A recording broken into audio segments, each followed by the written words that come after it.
Yo les renards, aujourd'hui on parle d'Animal Crossing.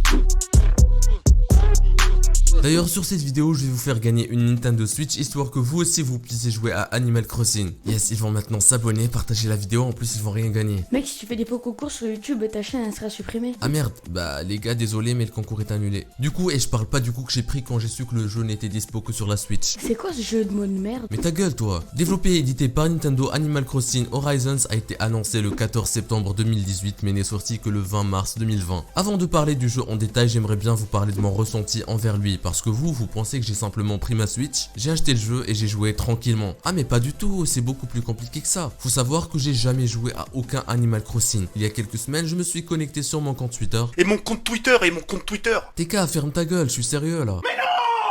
Et donc il y avait énormément de monde qui parlait de la sortie du nouveau Animal Crossing, mais je me suis pas réellement intéressé, car je trouvais que ça avait l'air ennuyeux. Sauf que je passe énormément de temps sur YouTube, oui vous l'avez compris, il y avait encore tout le monde qui en parlait. Et là je décide de regarder une vidéo, grave erreur, j'en ai regardé 10 d'affilée. Après ça mon seul objectif était de jouer au jeu histoire de pêcher un putain de requin rare.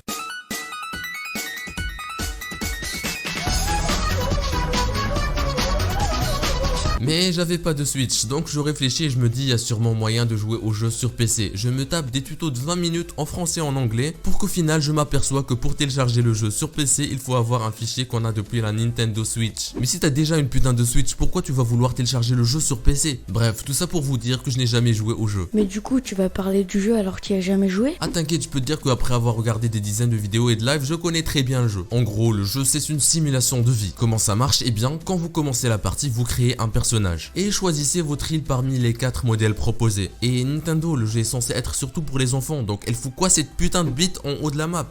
C'est vraiment chelou dit comme ça. Bref, quand vous arrivez sur l'île, vous habitez dans une tente et vous ne pouvez la faire évoluer que si vous donnez une grosse quantité de clochettes à Tom Nook. Ah lui c'est le gros fils de personne respectable. Il est tellement radin qu'il y a des mèmes autour de lui. Son but c'est de vous piquer le maximum de clochettes et les clochettes c'est simplement la monnaie du jeu. Le but du jeu est donc de développer soi-même son île et de tout construire de A à Z. Ça me rappelle un peu Minecraft, surtout avec le système de crafting ainsi que les outils qui se cassent après leur utilisation. Ce que j'aime sur Animal Crossing c'est qu'on peut tout personnaliser, mais il y a un problème. Au début c'est cool que tu puisses personnaliser ton avatar, que ce soit au niveau de la couleur de peau, les yeux, la bouche, etc. Mais le problème c'est que tu peux changer ça tout au long de la partie. Sauf que ça n'a aucun sens parce que quand tu nais noir tu restes noir et quand tu nais blanc tu restes blanc. Logique. À part ça tu peux personnaliser ta maison, on va pas se mentir qu'avoir une maison de ouf c'est un bon moyen pour donner le seum à ses potes. Mais tu peux aussi personnaliser ton île, c'est-à-dire construire des ponts, des routes et d'autres projets qui se débloquent au fur et à mesure que tu joues. Ah les gars, je vous ai pas encore parlé du crafting, comme je vous l'ai dit tout à l'heure, ce côté me rappelle Minecraft.